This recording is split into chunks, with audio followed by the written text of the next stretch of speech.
Okay, so let's get started. I think some people are going to trickle in. We'll start just to stay on time.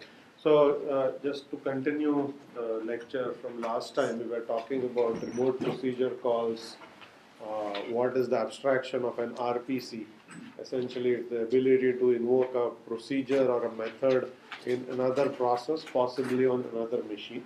We talked about how RPC runtime systems work in terms of having stubs that do all of the work on behalf of the programmer, the network communication, packing and unpacking arguments, and so on. Yeah, I mentioned this notion of binding, which basically says when a client starts up, how do you locate where the server is? Okay? Uh, if you know the IP address of the machine, there is a service called a port mapper that runs on each machine. Okay, that supports an RPC runtime system. That's a directory service where a server can register its port. So if you know the machine address, you can just contact the directory service, the port mapper on that machine, and say what socket does it listen on. Okay? So that's basically the notion of binding. The server has to basically register itself when it starts up, and before you send the first RPC, you have to look up the port mapper and find out what IP address the server is listening on. That can then tell the stub what socket to connect to get to the server. Okay. The other option, of course, is to use well-known ports, as we were talking about last time, saying there are RPC mechanisms that work over HTTP. When you hear of web services, when one web application can make calls to another web application, it typically is done over HTTP. Okay, there's an interface that's exported. There are calls you can make that allow you to invoke methods. Okay, so that's another way. In that case, the port number is well known as well. Okay, so this is something you should keep in mind. Okay. Now, the last point we want to look at here before talking about RMIs is what happens when there are failures. Okay. You have a client that has made a function called remote procedure call on the server side. Okay. So the client can fail, the server can fail, or the network packets can get lost. Okay. And you need to have predictable behavior in scenarios where such failures can occur. Okay. When your local procedures, then typically you don't need to worry about this kind of problem. Okay. If something goes wrong, the entire program crashes because it's when you make local procedure call, that's single process. Okay, multiple threads maybe, but single process. And if something goes wrong, the entire process crashes. There's nothing really to do other than possibly restart your application. Okay, but when you have client-server application, the client or the server may fail, or your requests might not get there, replies may not come back. Okay, so you need to be able to figure out what to do. Yeah. Few things are fairly straightforward. So if the client is unable to locate the server, if the server is not running at all, yeah, the client tries to make an RPC call, but the server is not executing. That's a simple error message. There's nothing you can do other than to say that's an error, server is not running. Okay. Now suppose a client and server are both running, but there's something goes wrong on the network. Okay. You send the RPC request, that packet never gets to the server. Yeah, or maybe the packet gets to the server processes it, but the reply never makes it back. It's lost on the network. Okay. The question is, what should we do in that scenario? Right. So, any thoughts here? Timeout. Okay, you can use a timeout. That's what's said on the slide. That's good. Okay, so that's the straightforward mechanism, but I'm looking at other ideas. So you can, of course, wait for a while. If you don't hear back, send the request again. The client will make an RPC call and say, I wait for 5 seconds. If you do not hear back within whatever timeout you have specified, you resend the call. Yeah, so that's one approach. So, and that works whether the request got lost or replied, with one caveat that will come to in a moment. But what other things could you do? Can't we leave that to the TCP layer? Okay. Can we not offload that to the network? So, good point. Saying, why should we bother? Okay. Why not use a network protocol that will deal with that issue for you? Okay. So, if your RPC system is running over TCP, okay, the abstraction that TCP provides you is basically one where packet losses are dealt with by the transport layer. So you basically get a error-free, well, no, I shouldn't say error-free, but some basically an abstraction where there are no packet losses because TCP is going to deal with retransmissions and so on. So any packet that is sent will arrive at the other end eventually, with after some number of retransmissions and so on, so long as both endpoints are alive.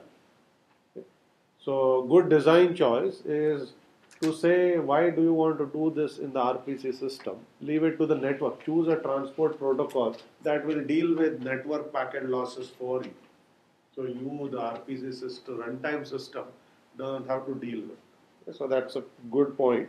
And indeed, most RPC systems will look at it. This timeout mechanism aspect is only relevant if you are running your RPC system or UDP. Right? UDP is another transport protocol. If you know anything about networking, you will know that in case of UDP, there are no guarantees. You just send a packet, it may or may not get there at the other end. And packet losses have to be dealt with by the application. Right? So if your RPC system is running over UDP, you will actually have to time out and retransmit. If your RPC system is running over TCP, you will not have to deal with it. So the network will deal with it. Right? There are of course pros and cons. If you remember when I was talking about client server TCP, I said every time you make a connection, okay, you have this three-way handshake overhead. Okay? So if you're running over TCP, you're going to pay the price of setting up a connection and tearing it down. Okay? If you are on a fairly reliable network, you might want to take the chance and just send over UDP. UDP, there is no handshake. When you want to send a packet, you just send it. Okay, there is no extra overhead, no extra packets have to go back and forth. Okay, so on reliable networks, you might get away by not paying that extra price, but you have to deal with occasional losses. So there are trade-offs. Okay? If you want to ask more of the network will impose more overhead on the system. If you ask less, the system has to do more. Okay? That's basically the point there. So you have to choose your protocol carefully. Okay. The other point is if you use TCP, there's no problem. All packets that are sent eventually make it to the destination and nothing more has to be done. If you're using UDP and you are retransmitting, you're making a request again, you have to keep track of what might happen at the server. In particular, if the server is stateful, you have to make sure that your RPC calls are idempotent. Okay? Meaning re-executing the call doesn't cause problems or errors. Think of a RPC call that says deduct $100 from this person's checking account. Let's say you're at an ATM, you're withdrawing $100, and the ATM is running a RPC application that's making a RPC request to the backend database, which is storing your account information. Right? So you send a request saying deduct $100, this person has withdrawn $100. Right? Let's say the request gets there. The database actually performs the requested operation and sends back a reply saying done, and reply gets lost. You time out and resend that request and deduct $100 again, and then you will re-execute. That's not idempotent because it's changing state at the server. Doing this operation twice will result in an incorrect state as opposed to doing it once. Yeah? So you have to deal with this issue. You have to make sure if you retransmit, that call has to be idempotent. You have to either make sure the calls are idempotent or track whether the previous call has actually executed and not re-executed. Right? When we come back to fault tolerance, okay, that's I think chapter 7 in the book, we will revisit designing fault tolerant RPC system. But just keep this in mind, okay, what you do. Okay. The other thing that can happen is the server might crash while it is executing an RPC procedure. Okay, then what is the client to do? Okay. So, of course, if it crashes, you have to restart it, the server, that is. But and then maybe the client might have to retransmit the call, or maybe there's a way for the server to recover. But regardless of what happens, if you design your RPC system with the right semantics, at least the client knows when it got a reply, what has the server done. Okay. And this is referred to as the semantics provided by the RPC system. You can have a number of semantics. You can have something called at least one semantics. In at least one semantics, what that says is if you get back a reply, you are guaranteed that the call has executed at least once on the server. Right? It may have executed more than once, meaning that the server may have crashed Okay, just before it crashed, it may have finished execution but hasn't generated the reply. It recovers and it restarts that RPC call and re-executes it. Okay. So if you have at least once, that says if you have received a successful reply, your RPC call was executed at least once. Okay. At most once basically says that if you send or if you get a reply, it has executed at most once.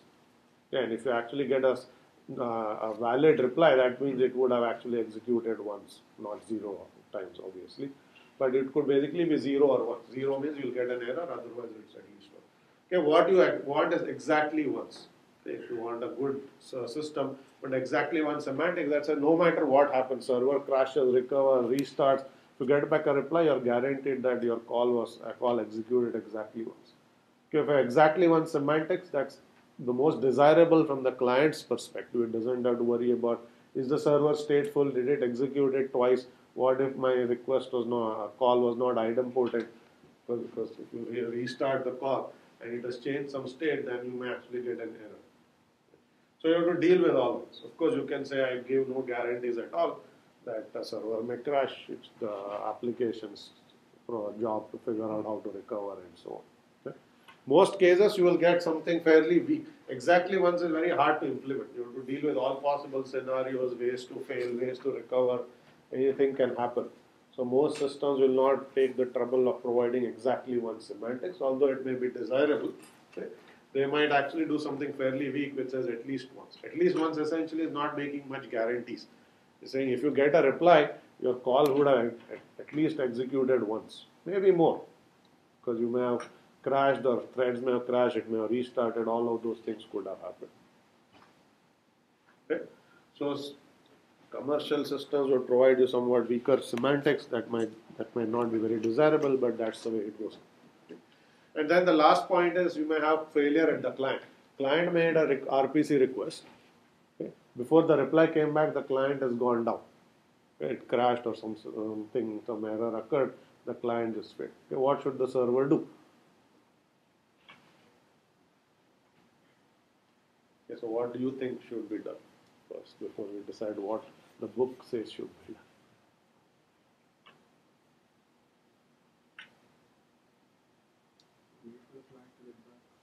Okay, you could wait for the client to get back. Okay. A server, okay, you could do that, but you server typically don't control anything about the client. Clients could be independent machines. Some client came and made a HTTP RPC call. You have no idea what happened when you try to reply. The client has disappeared on you. Wait for the client to get back and touch with the server. Okay, you could wait for the client to recover. Okay, just as we waited for the server to recover and send back a reply. That's one design choice. There are other design choices one could think of. Throw it all away. You could throw it all away. That you could say, "What? It's not my problem. Client crashed. It's client's problem. I've executed the RPC call that was made. If you want the reply, it's here. If you don't want, I'll throw it away." It's also fine. In fact, that's what most systems would do. Okay, because server you expect it to be running. Clients can come and go. If the client crashes after making an RPC call, it doesn't get a reply. The reply is there, but it's not going to get delivered because the client crashes. Okay. So simplest choice is basically you will be, not worry about it and you will just throw away the reply. Okay. And that's a fine choice for most small RPC procedures. That would be a fine choice. Okay. Now, what if your RPC call you made triggers a long-running computation at the server? Okay, this may be a very long RPC call request, which may take minutes of computation to generate a reply. Okay. What happens if the client crashes in between, and the server can actually figure out that the client has actually crashed? Okay, should it continue executing the request? Should it not continue? You can make different design choices. Okay. First of all, if you have long-running RPC calls, okay, most calls may be small. You do some computation and the reply comes back quickly. In that case, if the client crashes, you just ignore. Okay, basically, the reply is thrown away. But if there are long-running RPC computations, at the server end, we'll call these as orphan RPC calls. Okay, there is no client to receive that reply. So what do you do with orphaned RPC call? Okay. So essentially, what you can do a variety of things. You can do what is called extermination. Okay, this is essentially just going to terminate the RPC call. If you can detect that the client has crashed, because the TCP connection may go away. If the endpoint disappears, the OS is going to tear down the TCP connection. So you will have some indication that client has disappeared, or you could log it at the client stub at the server, or at the client machine, and the client stub, the runtime system can notify you. And there may be many ways to signal the server saying client is disappeared, and then you can just terminate. Okay. And then but this will actually require an overhead of tracking on a per client basis what's going on, so that overhead may be high.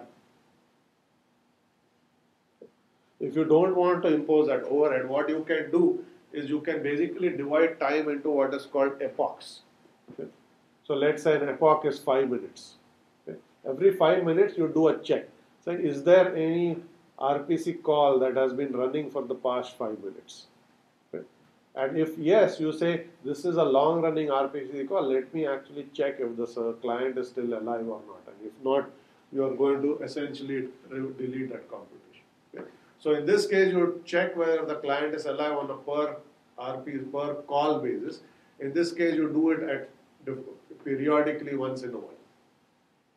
Okay, so you don't actually check what has happened between 2 points in time. Every once in a while, you check, is there something that's running and this maybe something has happened to the client? If you detect that, you will terminate. So this is referred to as reincarnation.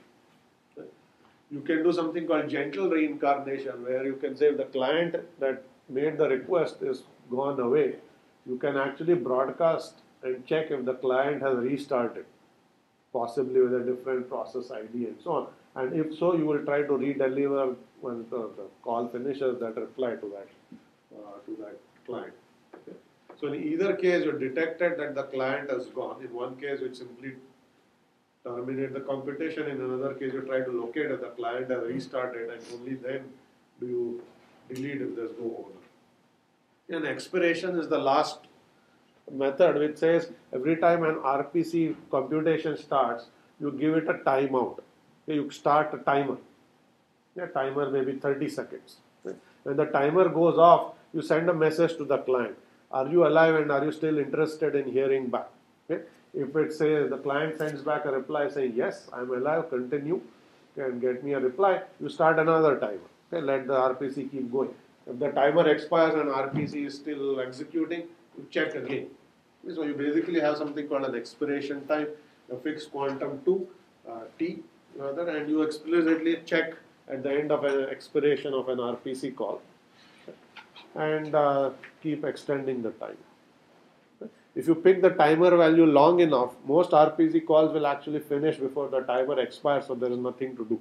So this will only trigger for really long running RPC calls, and for those kinds of requests, it's worth the check. Yes, whether the client is alive and whether it's still interested in getting the reply. Okay.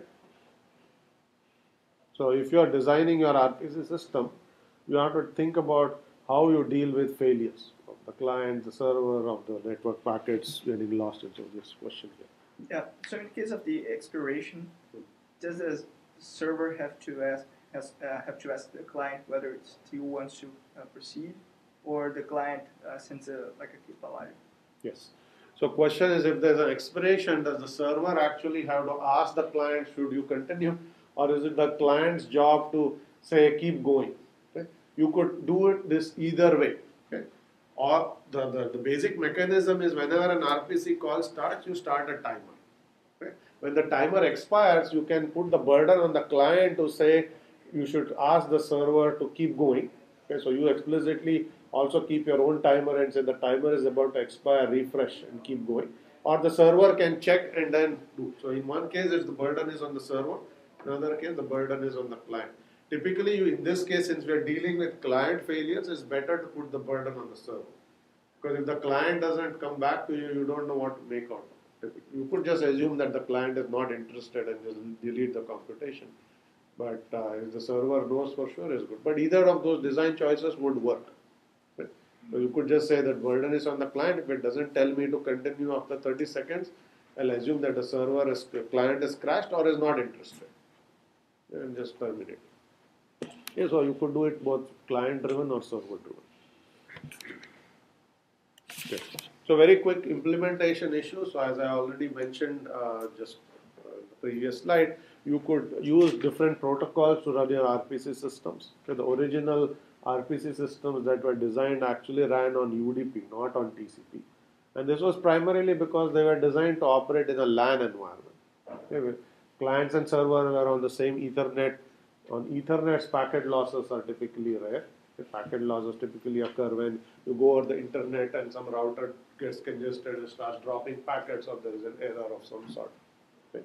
So on the LAN, UDP works fine, but over time the RPCs have grown in popularity, and you have many client server applications that operate over the wide area, not over local area networks. Okay. So for those kinds of applications, TCP is a much better choice because you don't want the RPC system to do extra work of trying to deal with failures. You just want a network abstraction, a transport protocol that will deal with packet losses and recover from them and retransmit and so on for you. Okay.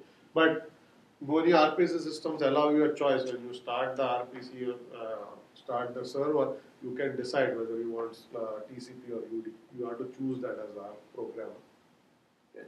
The other thing to keep in mind is that there is a lot of overhead of sending these messages. Typically any network message, not just an RPC message, and it goes from one application to another.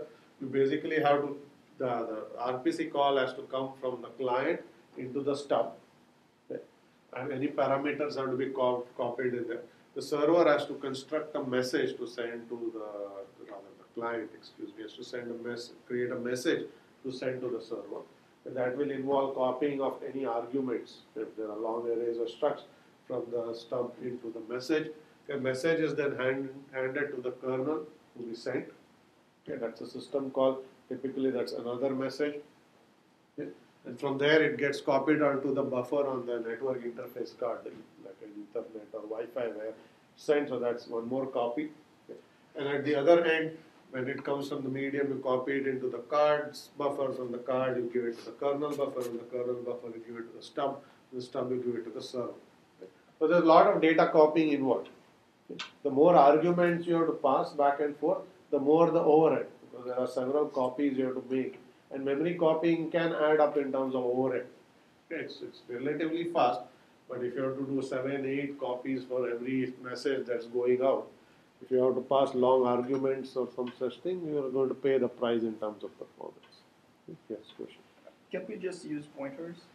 Good point. So, question is, can you not use pointers? Okay, typically, so I was about to say that this is not specific to RPCs. This is a problem that is true for any message passing, whether you're using vanilla sockets or any other form of communication. When you have a lot of data being sent over a network, this overhead does creep up. And there have been efforts to reduce that overhead. Essentially, there are architectures called zero copy architectures that essentially try to not do these copies but pass pointers. Okay. But that's easier said than done, because when you go cross from user space to kernel space, you're crossing address boundaries. So typically, you don't want to pass a pointer to an OS and have the OS dereference a process pointer. So at least you have to do one copy when you go from user space to kernel space. Okay? Within kernel space, when you go from the kernel to the driver on the Ethernet card, you could possibly pass pointers inside the kernel and not actually make copies. Okay? So you can optimize this copying overhead by passing pointers and not actually copying, remember, except for when you cross from user to kernel space and vice versa. There, for protection reasons, you don't pass pointers. Okay, you certainly don't want the OS to hand a pointer to a process saying, here is a message. Okay, that buffer sits in kernel space. It allows the user process to go and corrupt something in kernel space. You don't, and in fact, the OS will not allow you to access its address space in any case for protection reasons directly. Okay. So you have to be careful in how you pass pointers, but that's really what is done in many systems to reduce this copying overhead. Okay. Very quickly, I'm going to talk about Sun RPC and then move on to distributed objects. RPCs were made sort of commercially popular by It's what used to be called Sun OS in those days. Today, that OS is referred to as Solaris. Okay? So many years ago, Sun Microsystem was implementing NFS. We'll come back to NFS when we talk about distributed file system. Okay. So to implement NFS, they chose to use RPCs rather than doing socket communication between the client machine and the file server. Okay. It's a file server. So the clients and servers have to communicate to read, write files, and Sun decided to go with the choice of RPCs. So they built an RPC layer and then they implemented NFS on top. And then they realized that the RPC layer is more generic. So other applications could be written using the same RPC abstraction. So they made tools like an RPC compiler available to programmers. And then people started using RPCs for a variety of other applications. Okay. So developed for use with NFS, now widely used in a variety of contexts. As I mentioned, it was originally built on top of UDP. This is because NFS was designed to be a local area network file server net. So, as I said, packet losses are rare, so you don't want to pay the price of connection establishment of TCP and so on. But as it stands now, when you start up your server, you can pick, the programmer can pick whether you want that RPC call to go or UDP or TCP. And then the system will do, the stubs will do the right thing depending on what protocol you picked. All of the marshalling, unmarshalling is done. There is a Sun XDR is a standard that Sun came up with that's called external data representation. Any packets that you send out with arguments in an RPC call have to be first translated to this external format and retranslated back at the other end. This is to deal with heterogeneity, the big Indian, little Indian problem at both ends. Right? It provides at least one semantics, which is basically no guarantee at all. Your reply comes back, you know that the server has executed your call at least once, but maybe more than once. And if you're not idempotent, you may be in trouble. Yeah, so that's a quick snapshot of how RPCs came about. If you will program your lab in C or C++ and you choose to use RPCs, this is essentially what you will use. Although this was designed by Sun, now many operating systems, whether it's Linux or BSD or any other commercial Unix-like operating system, including Windows, support this Sun RPC. Well, it's not called Sun RPC, it's just called RPCs. The same interface. So you can just write to that interface and be done with it. If you decide to do Java or some other programming language, you won't use RPCs. You will use RMIs or some other form of an RPC. Any questions here before I switch to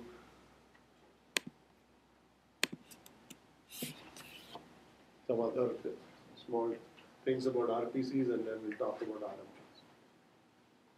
Any questions on RPCs so far?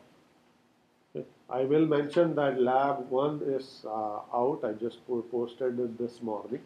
Okay. So go take a look at it. It does require you to use threads, RPCs or RMIs. Okay. And peer-to-peer systems. So you need to go read it. I will discuss it next time once everybody has at least read it once, as to what is expected. Right? So whatever we are saying here, you are going to use in some shape or form in your assignment. So let me talk about some special cases of RPC. So what I talked about is the more general purpose RPC system, but there are many special cases. The first special case is what is referred to as lightweight RPCs. Lightweight RPCs basically occur when the client and the server are essentially processes that run on the same machine. Okay. There may be many scenarios that you choose where the server is running on a machine and there's a client that starts up on that machine and connects to the server. You may just choose to write your application as a set of processes. It could be a multi-process server like the one we talked about last time. And then if these processes communicate over RPCs, then you basically have to have a message go from the client process to the server process. But because they are on the same machine, you do not have to pay the full price of actually constructing a message and have TCP process it for you. You can take a shortcut. And the shortcut is basically where rather than sending an explicit network message, you short circuit and just basically pass a buffer from the client to the server. You basically have some shared memory region where you stick in your RPC request and the parameters and just tell the server saying, here is the request. I'm not going to send it through an explicit message. Okay, so what would happen in this case is you push your arguments onto the stack. You would trap to the kernel, and the kernel would just take those arguments, the memory region where you push those arguments, and simply change the memory map of the client so that that memory region becomes available to the server. And then the server is going to be told saying, here is a request, and the request is actually held in this memory region. Rather than explicitly sending a socket message or a TCP message, you're essentially passing a buffer from the client to the server. Okay. And then the kernel, the server is going to go execute it, and the reply is sent back the same way. Okay, reply is put in that memory region, and then the kernel is going to change that, reverse the mapping so that that memory region again belongs to the client. Okay, so you have the server. This is server process. This is client process. So the client wants to make its RPC request. You put that RPC request in a memory region. Okay, and then the OS is going to map this memory region into the server address space. So this is like passing a buffer. So this memory region appears here magically. The server can then just go there and take the RPC request and arguments, execute, send back the return value in here, and then the mapping is taken away so that that page essentially comes back to the client process and you have the reply. All of this is again dealt with by the RPC runtime system. Okay. The runtime system can decide, should this request be sent as a TCP message from the client to the server in a regular way, or can you short circuit the whole thing and just put the entire request in a memory buffer and just essentially it's just like passing a pointer, except that the pointer is going from one process to another, so you have to do this by taking that memory page and remapping it to the address space of the server. Okay. So if you do this, you have what is referred to as lightweight RPC. It's an optimization where rather you don't pay the price of sending a real network message, which would mean that you have to pay the price of entire TCP/IP protocol processing, setting up a connection from the client to the server, which are on the same machine. It's all unnecessary overhead in this case. Yes. Does the client do beforehand if the server is running the same machine or on a different machine? Okay. Does the RPC runtime system take care of that? Okay. So the question is, that's a good point, which is, does the client know ahead of time whether the server runs on the same machine or not? Okay. So I was going to say that the lightweight or whether to use this mechanism or not can be determined at programming time or at runtime. If you know that this application is designed such that the client process and the server process will run on the same machine, you can compile this in. You can say that use this optimization always. Okay. Or if that's not the case, you can use a runtime bit to decide this at runtime. So for instance, you could, the RPC system, you could design an RPC system where you first find where is the server running. If you find that the server is running on the same machine, then you say, I'm not going to actually send a message, I'm just going to pass a buffer. Okay, this is the client process, that's the server process, and this mechanism is called doors in Solaris. Okay. You don't have to worry about why it's called doors and not windows and all that kind of stuff. Okay, so basically a lightweight RPC mechanism where you're passing a buffer from the client to the server, and this could be decided at runtime also. Okay, so you can say the server is running elsewhere, you'll communicate using a network message. If it's not, you're going to use this is unstructured communication. It is not explicit message passing, it's implicit message passing by essentially passing a buffer that contains the message from the client to the server. Okay. So that's lightweight RPC. It's an optimization that is available to you. Okay. Some other specialized form of RPC depend on what semantics you are providing to the client. Okay, in terms of when replies are come back and what does the client do when the request is actually being processed and so on. The best way to see this is through pictures here. Okay. So this is the traditional model of RPC, which we will refer to as synchronous RPC. Okay. Synchronous means blocking. Okay. And what does that mean? When the client has made a request to the server, the client is going to block until the reply of that remote procedure comes back, until the response comes back. This is referred to synchronous or blocking RPCs. Okay, this is what will happen even when you call a local function. You will basically push that onto the stack and execute the call function, and only when the call function returns will the caller continue execution. Same semantics are true here. Okay, this is the caller, this is the callee. The caller makes a call, it's going to block, wait for the reply. When the reply comes, you continue execution. The return value comes back. That's synchronous. Okay, here is another mode of operation which is asynchronous RPCs. So here what happens is you make a RPC call, the message goes back, you get an acknowledgement. You wait until an acknowledgement comes back saying the call has been, your request has been received at the server. Not executed, just that it has been received. Okay. So once this happens, then the server, the client, is going to continue execution. At some later point, the server will asynchronously execute their RPC call. Okay. And the reply will come back to you asynchronously, and it will trigger an interrupt saying that RPC call that you requested some time ago, its reply has arrived. Okay. So this is asynchronous, non-blocking. You don't block until the procedure is executed. Okay. This is especially useful if the RPC call is a long-running computation. Okay, you can just send that request off and it will do some computation, and the client can continue doing something else. At some later point, the reply comes back, and then you can take the reply and do whatever you need to do with it. Okay, this is referred to as asynchronous RPC. Okay. Here is what is referred to as this figure is showing what's referred to as deferred synchronous RPCs.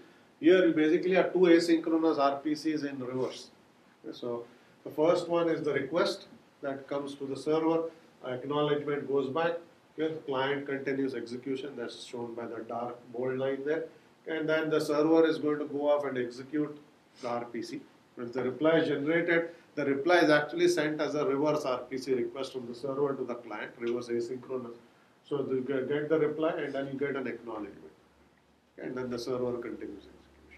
Okay, so if you have two asynchronous RPCs, one going from the client to the server, the reply going from the server to the client, you have what is called deferred synchronous RPC.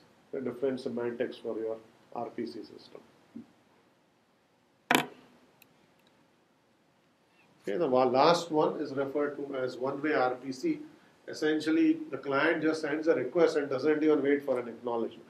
Okay, it just continues. Just send off the RPC request and that's it. And then you can just continue. You don't even wait for an acknowledgement of the reply. The replies can come at an arbitrary time later. Okay?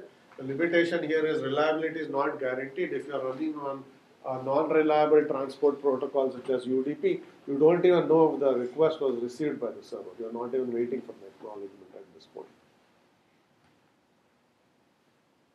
Okay?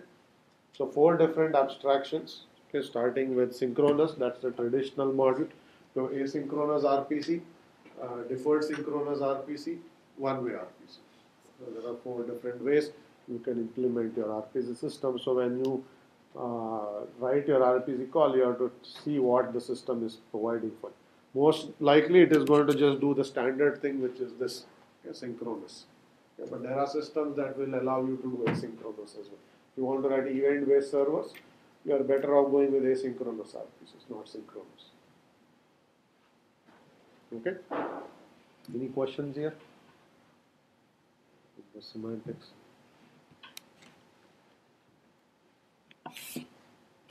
Okay, so now we'll look at RPCs in object-oriented world. So you understand what RPCs are. If you apply the abstraction of RPCs to objects, you are essentially going to get what is referred to as remote method invocation.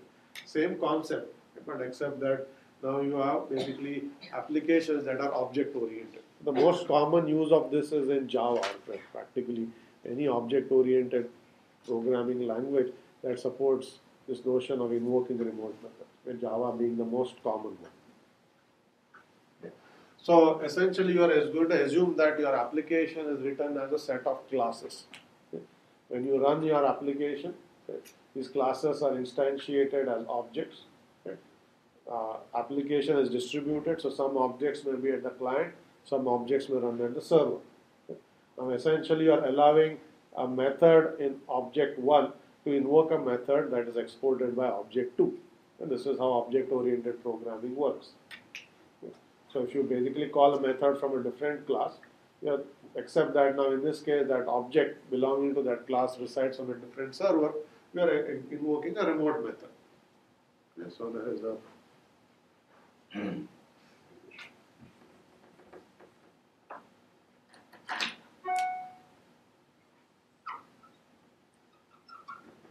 so this is the client program. It has object O1, two objects. So object O3 may be exporting objects that are available externally. So I might have foo here. So within O1 you might just call O3.foo, for instance. And this is like just as you would make a Java object method call on a Java object, except that the code for foo actually resides on a different machine inside a different object. Okay? So this is going to trigger equivalent of RPC call, where this request foo with any arguments is going to be sent by the stub over to the client, over to the server. Server will execute it, send back a reply, and so on. Okay. Same concept, except that these are objects that are making calls, from one machine to another. Okay. What is O2? Sorry? What is O2? These are just objects. So you don't need O2 in this example. There's object O1 here, there's an object here. This object is making invoking a method, okay, on that object, except that this object is remote, a remote object, not a local object. So these are the objects reside within the same address space, they are referred to local objects. Some objects reside elsewhere, they are referred to as remote objects. Collectively, these are referred to as distributed objects. So the code is partitioned into objects. Some code resides on one machine, some reside on another machine, and objects can make calls on other objects. And calls are basically implemented as remote method invocations of remote methods. Now the one major difference between RMIs and RPCs, at least Java RMIs and RPCs, is that RMIs support what are referred to as system-wide object references. Okay. They allow you to refer to objects on a system-wide basis. So what that also means is you can pass certain kinds of parameters by reference and not by value. In RPCs, we said you cannot pass pointers. Because if you have C code and you are passing a pointer, that pointer is meaningless on the other machine. Okay. In case of RMIs, okay, object references are valid system-wide. They are global and unique. So if you say object O3, okay, this object O3 is actually known to all the applications here, and you can, when you dereference that object, you can essentially figure out where it resides and call a method on it. Okay. So you can pass objects by reference. Okay. So which is effectively a way of passing network pointers, except that the network pointers are on objects, not on individual data structures. You can't pass an array by reference, but you can pass an object by reference, because you have system-wide object references in Java. Okay, I'm going to show you a picture to make this a little more clear. So actually two pictures. First one is a simple, the same picture I drew here on the board is the client, that's a server. The square, that shaded box is essentially, not the shaded box, the big box is an object. Okay, the object has some state, and these are methods that it exports. Okay. The methods are usually exported using an interface. The server implements an interface. Okay, just if you know anything about Java, you should know that there's an interface to a Java class and there's implementation of the Java class. Okay. So you can say this interface can be imported by any client on any machine, and you export that interface. Those would list all the methods that can be invoked. At the client end, you will first import the interface. So you'll have a list of methods that the client or the server is exporting. Okay. Once you do that, you can basically then take an object on the server end and then call object.foo. Okay, that's foo is a method on that server. Okay. And then you have what is called a proxy. This is the name for a stub in the Java word, which will take that method, it will construct a message, it will send the message here. It comes to the other end. The server stub is referred to as a skeleton in this terminology. And that does the same thing. It will unpack the arguments, it will invoke the method, take the results, construct another message, send it back, and so on. Same concepts, there are stubs at both ends. The client stub referred to as proxy, server stub is referred to as skeleton, and basically similar things apply in this case. And now I'll show you a picture of what I meant by this remote object references. Okay, so here we see three machines. Okay. There is an object O1 on machine A, there's object O2 on machine 2, and there is some code running on machine 3, meaning there are no local objects there. Okay. Now suppose that you want to make a call, okay, that passes objects O1 and O2 as parameters. Okay, so let's say you want to make a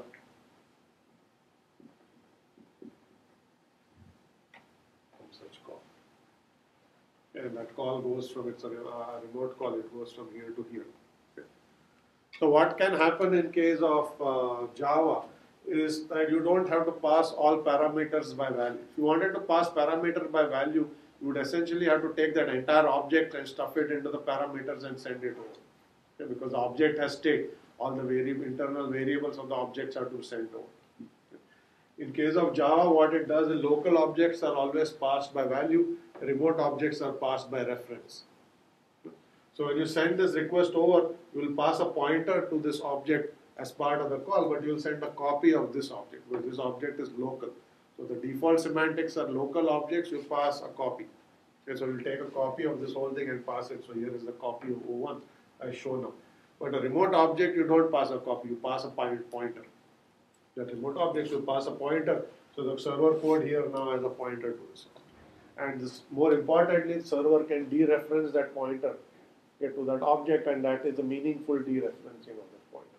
Because you can pass by reference, pass objects by reference. Okay.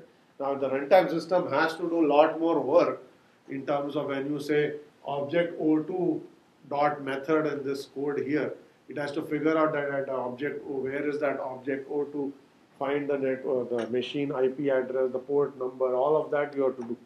Okay, so essentially you are passing what is called network pointers, okay, which can be dereferenced. Network pointer is more than a memory address. Typically it includes an IP address and a memory address and a port number and all of those things. Right. We will come back to network pointers when we do middleware. We will also see how network pointers are implemented in that context. This is also a middleware, but we will not go into the details here. Okay. So the main takeaway message is RMIs are less restrictive than RPCs. RPCs only support pass by value, passing parameters by value. RMIs allow you to pass certain kinds of parameters by reference, specifically object references. So you can't pass an array by reference, but you can certainly pass a remote object by reference. Okay, that reduces the overhead of passing your parameter. It increases the complexity of the runtime system because you don't need to dereference a system-wide reference to an object. Okay, is that clear? Any questions on this? Why can't you pass array? You could. I'm just saying what Java does. Right? In case of Java, basically, if you could establish system-wide references to arbitrary data structures, then you could pass anything you want by reference. Okay? What they have implemented is objects are entities that they have implemented how to dereference. Okay, so basically, and so that they allow you to pass. So if you want to pass an array by reference, it's better to make an object and put the array as a variable for that object and pass that object, a reference to that object, rather than directly passing a data structure. Because this is object oriented, so it's assumed that there are few global variables and all the state is captured as one object or another. Okay, so that's how you would do it. Is it because everything runs in the same JVM? So if you are doing an RMI to, you'll be invoking another procedure which is still in the same VM? Okay, question is this because things run in JVM and when you make an RMI call? So you have to realize that these are independent machines. Okay, in the Java world, each will run its own JVM. There will be some Java code running here, some Java code running here, some Java code running here. If this is the Java world. Okay, so these are not the same JVMs. Okay, so you still have to implement system-wide references. is the equivalent of network pointers to objects. Any other questions on this? So if you write labs using Java, you can decide what you want to do, and you make if you use RMIs, for instance, whether to pass by reference or pass local objects by value, and you pay different overheads depending on what you're doing. Yeah, but you have more flexibility than RPCs. In RPCs, you will not have that flexibility. By default, any parameter you pass will be copied over.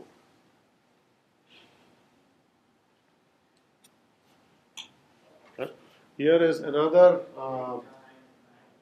object model, just to give you a flavor of another system that also implements distributed object. This system is DCE, which stands for Distributed Computing Environment. Okay, so it was a middleware that was designed in the 90s as a middleware that would come standard on most Unix-like systems. There was commercial systems that used it for a while, and then it never took off, so then it silently died. Okay. But it's instructive to actually understand what kinds of object models and semantics that they actually provide. Okay. So there are two pictures shown here. Okay. These are two different applications, client-server applications. Okay. So in both cases, the top box is a server, and the small boxes are clients. Okay. So in this case, the client-server application is implemented using what are called private objects. Whenever a request comes in to the server, okay, the server creates a new object, okay, and then has that object service that request. This is the equivalent of creating a new thread, and then the thread goes off and services that object, that request, and then you're done. Okay, so when each new request gets a new object, there's a thread associated with that object. You take the object, which is the code for the server, and the thread executes that method in that object and sends back a reply. Okay. Requests are RMI calls, so not socket calls. Now, so these are transient. Okay, so just as in the thread per request model, the thread terminates. Okay. In this case, the thread will terminate after the request is finished, and this object is basically discarded. A destructor is run on it, and it goes away. So, as you can imagine, you cannot actually include state in this server. This has to be a stateless server, where every time a new request comes in, you create a new object, a temporary object. So you have a class, you instantiate an object, you have a thread, you take the object and the thread and say, go service this request. Once you're done, you sort of throw that object away. So if there is state, then the state in that object is go away as soon as the object is deallocated. If you want to keep stateful objects, you have to have what are referred to as shared objects. They're not private objects. So these are private objects, that's a shared object. Shared object is persistent, not transient. These objects are transient. They come and go well. They basically come once and then they go. Persistent objects basically get created when the server starts up, and it stays for the lifetime of the server. Okay. So in this case, you can actually keep state in that object. You can keep variables, you can track state, and so on. And the state is not dependent on whether the client has made a request and the request is. The state is going to stay there. When the next client comes in, the state is going to stay in the object because the object is still alive. Okay. So you can basically use, when you write your distributed application in DC, you can say whether the RMI calls you are making go to private object or shared object. If you write a stateless server, you are better off going with private objects that get instantiated on the fly every time a request comes in.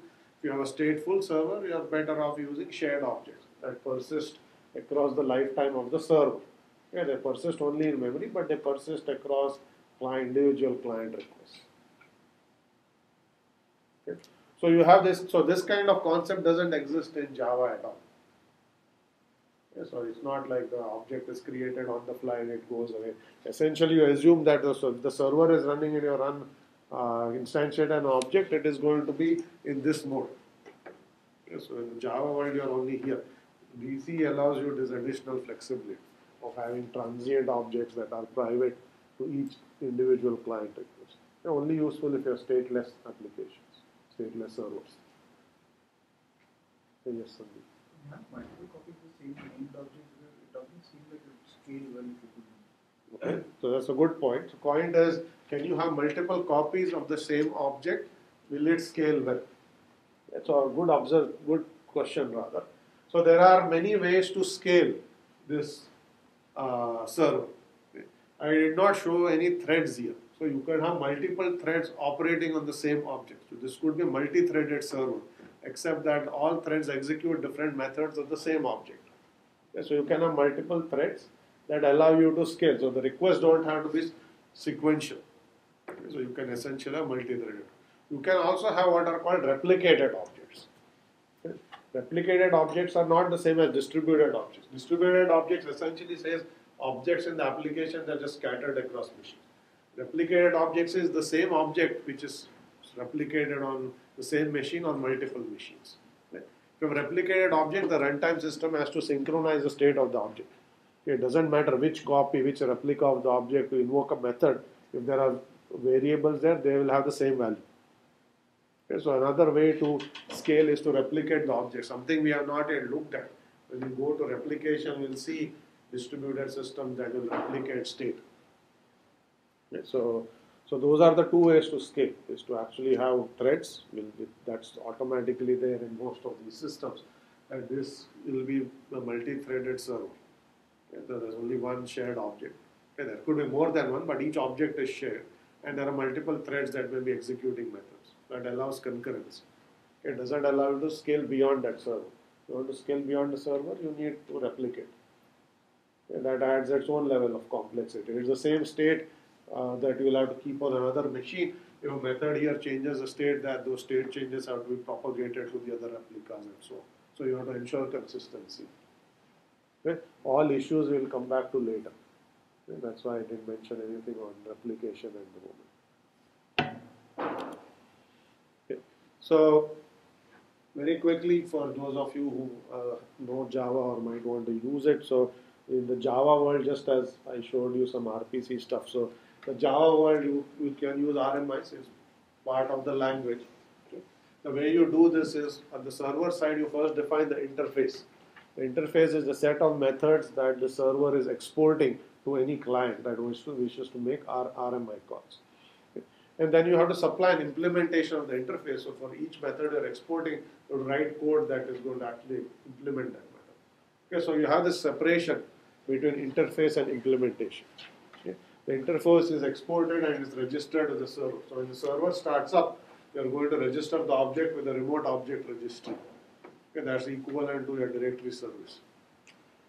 When the client starts up, it has to first look up the remote object registry saying, where is this object O3 reside or foo reside? Yes, and you basically are told saying this is where the object is, and then you can go and make a call. You can establish a network connection and make a call. So there's RMI registry, which is the name server. You can have RMI compilers in Java and so on. Okay, there are many tools available that you can use to generate the stubs for your language and so on. The higher level principle is still the same, which is the programmer should program at the abstraction of writing objects and methods and invoking methods, and you don't deal with all the low level networking details of like, I need to establish a TCP connection before I can send a message. All that is still done for you by the stub code, the proxies and the skeleton code. Okay, so that code is going to be auto-generated for you. Okay. We will provide some, if you decide to go with Java, we'll provide some tutorials that will help you understand this better. You do C, C++, we will give you some material there. You choose to do something else with Python or whatever you can do that, but we can't provide you guides for every language that you pick. Okay. The two that we would think are most common would be C, C++ or Java. Okay. But you are free to use whatever programming language you want for any programming you do in this class. Okay. So one last point I want to mention about Java RMI before we move on to some other stuff is synchronization. So when you have objects that are distributed across machines, the problem of synchronization is going to be more difficult. Okay, so essentially, if you have multiple threads inside a Java program, you will have to implement locks or monitors to ensure synchronization. Locks, monitors, or semaphore. What happens now when the application is split across machines. How does locking work? You still need to do synchronization. If you have shared state, multiple clients are making requests, you still need to have locks. Okay, you can't do away with synchronization, except that now you are in the distributed world. Okay, so this whole problem of synchronization becomes a lot more complicated. So we will see implementation of distributed locks when we come to the next chapter. But for the purpose of RMIs, this is basically what you need to do. Okay, so you can implement locking functionality either at the client end or at the server end. Right? The simplest thing to do. Okay, so let's say you have a server. Okay, server has an object O and there is a stub. Okay, simplest thing to do is implement the lock at the server end. If multiple requests come in and access to this object needs to be synchronized, okay, each request has to grab a lock. Okay, so you say lock, grab a lock on O. And if the lock is in use, any other request is going to be blocked here until that lock is released. Okay, that's the simplest. So this is essentially you're centralizing the lock at the server side.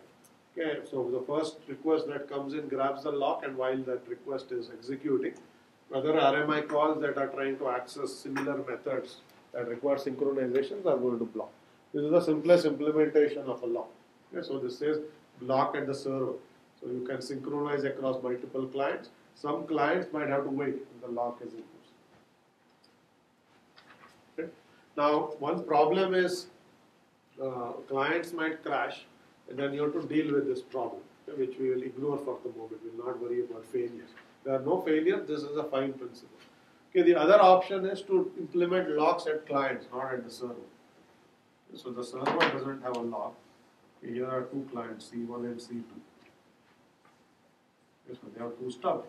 So there is lock code here, and these two clients are going to coordinate the lock. Okay, so client 1 says, I want the lock, and if the lock is free, it will grab the lock. And then if client C2 decides it wants the lock, it will have to wait. Okay.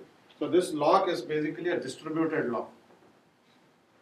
Yeah, the implementation of the lock is distributed. It's logically one lock, but the code is distributed. Yeah, so you want to basically implement a lock in a distributed fashion. So if you do locking at the client end rather at the server end, you have to implement this locks in a distributed fashion. How to do this, we'll see in the next chapter. If you do locking at the server end, this is standard centralized locks, the same kind of lock you probably heard of already. Just have to implement that or implement a monitor that will do the locking for you.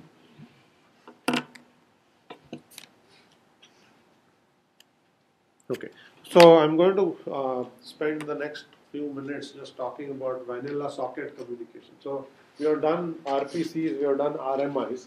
Okay, for those of you who decide that you don't want to use either, you want to use your own sockets or any programming, you basically have to write your code at a much lower level, which is at the socket level. Whether it's Java sockets or sockets in C, C++, it doesn't matter. You basically have to follow the same kind of principles. Okay. So this is basically a flow chart of what the server does to enable network communication. This is a flow chart of what is happening at the client. And these are sequence of calls that the server and the client have to execute. Okay. So what happens is first the server, so if the client and the server want to establish communication, each has to instantiate a socket, and then you have to connect the sockets together. And that's the way this works is the client will make a socket system call that will give you a new socket. Okay, this is where you can specify whether it should be TCP or UDP and things like that. Once your socket endpoint has been established, you are going to want to connect to the server. Okay, this is you'll call a connect call that will try to connect to the server and establish a TCP connection, for instance. Okay, in this case, this is all TCP. At the server end, what you will do is you will also instantiate a socket. You will bind that socket to a port number.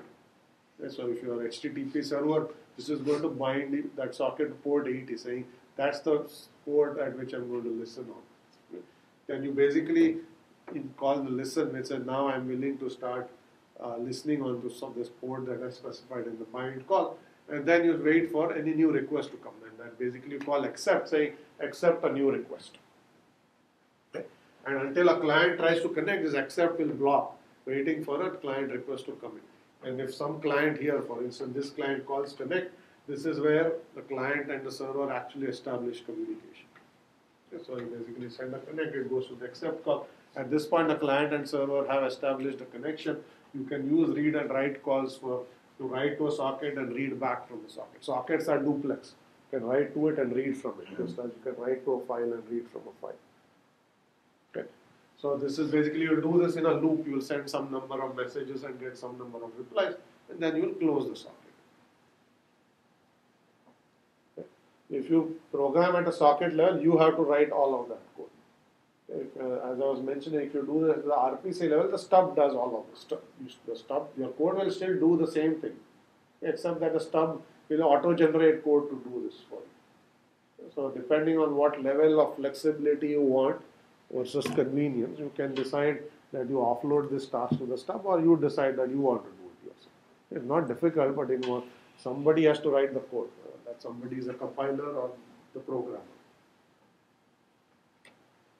So this is basically the way typically sockets work. And this is just a table that shows all of those calls that I mentioned there. Because the socket creates a new communication endpoint. Bind will attach a local address, which is a port number, to the socket. Okay, listen basically announces your willingness to receive new connection. And accept is a blocking call. It's going to block the caller until a request actually arrives at that port you're bound to. Okay. Connect is instead sort of triggered by a client, where you try to establish a connection to the other end, and then you can use either send receive or read write. They are roughly equivalent in what you do. You can use a send call to send data and a receive call to receive data, or you can use read and write to read or write. And both can give you equivalent functionality. Okay. So just something you should know whether you use it or not. And the reason you need to sort of understand this is, we will now talk a little bit about this other library called MPI that also enables communication, but it generalizes this notion, and we'll see how. So MPI stands for Message Passing Interface. It is basically a middleware that is implemented for high performance communication. So when people have application that is running in parallel on lots of machines, okay, and doing some high performance computation, whether it's some astronomy computation or physics computation, or we were doing some bioinformatics computation on lots and lots of data. Each of these processes that are running on this machine have to send messages to coordinate the entire task, the entire computation. MPI happens to be a popular library or a middleware that is used to instantiate such communication.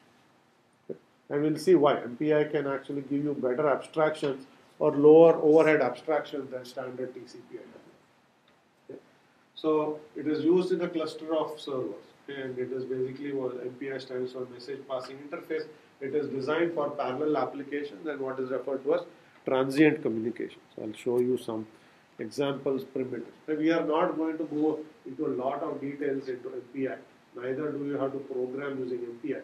It's just good to understand what it does, okay, and how it generalizes the notion of Berkeley sockets. So here are basically the calls that MPI will support. So there is something called a bsend call, which says append an outgoing message to a send buffer. Okay. There's a send call, which says send a message and wait until the message is actually being copied to a remote buffer. Okay, there is something called send, which is a send a message and wait until the reply comes back, and then wait until the receipt of that message starts. And send receives a send a message and wait for the reply to come back. Okay. So there are 4 flavors of a send call. And sockets will basically have just one. You can either say send or write. And MPI, you have 4 different calls to send a message from one machine to another. Okay. Now, so you should ask, what do these things do? Okay, what is the difference between all of them? I'll wait for you to look at it. So maybe you can think about what each call is saying and what does it do for us.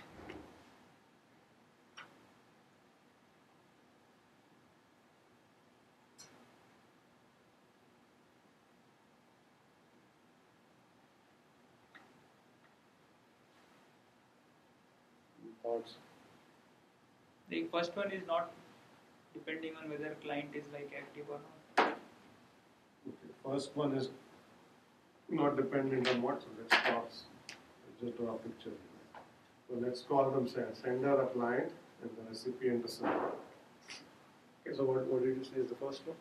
Like first one doesn't depend whether the client received the message Okay. like right away or Right. So the first one basically doesn't depend on whether the client, not the client, the other end received the message. So all it is saying is the send call is just going to copy the message to the local buffer, and the call is going to return, and you are going to continue execution.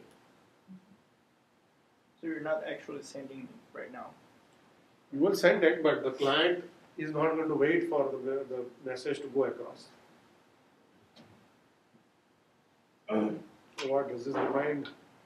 So let's say look at the next one, then see if this is sort of, we can map this one. So what does the send do? Send a message and wait for it to be copied to the remote buffer. Okay, let's forget the local buffer. So in the second one, you basically construct a message and you wait for it to be copied to the OS at the other end, and then you continue execution. Okay. What send does is you send a message and wait for it until receipts are reached. You don't wait just until it reaches the OS buffer. You will actually wait until the server process has actually done a receipt. It has actually received the buffer, and then you just continue. Okay. And send receives send a message and wait for the reply. Okay, so not only do you copy it to the local buffer, not only do you wait it until it reaches the OS at the other end, you wait until the other end has actually received it, processed it, and then send back a reply. Okay. So if you just think about it, you will see that this nicely maps into the 4 RPC semantics I mentioned at the beginning. Okay. The top one is one-way, what is equivalent to a one-way RPC. Just send a message, you don't even wait until it gets to the other end. One of them is, these two roughly map to asynchronous RPCs. You wait for the message to have been received at the other end and you continue. The last one is synchronous RPCs. This is a full blocking call where you send the request, you wait for the message to have been received, processed, and you wait for a reply. Okay. So what this library is doing is it's giving you multiple abstractions, saying what do you really need to do? You really want to wait for the reply? Do you just want to know that the reply has gotten to the other machine? You want to know the reply has gotten to the other machine and the process on that machine? Or do you just want to send it and not worry about it at all and just wait for everything to happen asynchronously? Okay, so to write an MPI application, you get all these choices. Okay. When you use vanilla sockets, you only have blocking calls. Okay. You don't get to say, I just want my socket data to have been copied into my local OS buffer and return. It's not asynchronous in that sense, it's only synchronous, so there's only one abstraction. In MPI, you get all these other abstractions as well. Okay, so a lot more flexible. You can write better, higher performing applications by picking the right abstraction that you need. Okay. So although I mentioned those 4 semantics in the RPC context, they're actually implemented in MPI. MPI is a very widely used library. If you go to any other science department where they use any computational systems, whether you go as physics or chemistry or biology, and they have code, and the code is running on a cluster, they typically would have used MPI to write their code. Yeah, because it's a very common library that's used for a variety of parallel computing applications, typically high performance computing applications. Okay, so there's something to realize. And then there are equivalent, there are others, which I did not mention here. This is basically saying pass a reference to an outgoing message. So this says don't even copy the message, pass a pointer. And then you just try to dereference the pointer. And then this is basically saying pass a reference and wait until the receipt starts. Okay? And the receipt is also blocking or non-blocking. So if you do the standard receive, say receive a message and otherwise block until a message arrives. Okay, I receive says check, is basically check if there is a message. If so, get it. If not, just come back saying there is no message. Don't block.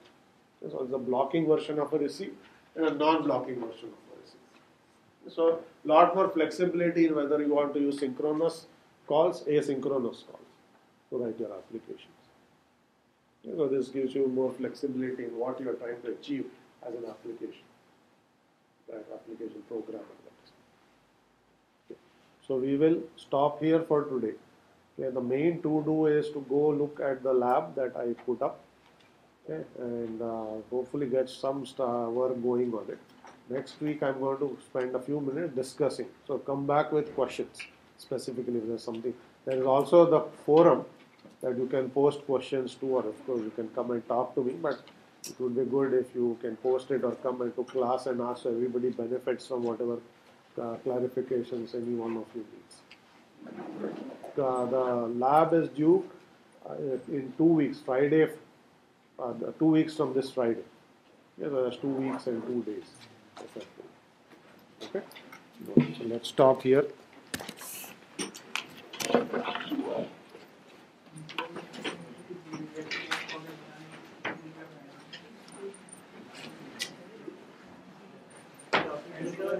I have a question. To which one of those primitives the regular send that we saw on sockets correspond to? Would be that I think it would basically be copied to the first one, local buffer. Local buffer. Yeah, that's what. Yep. Okay, thanks. All right. Sounds good. I have a question. Yes. Go Is ahead. the lab being posted?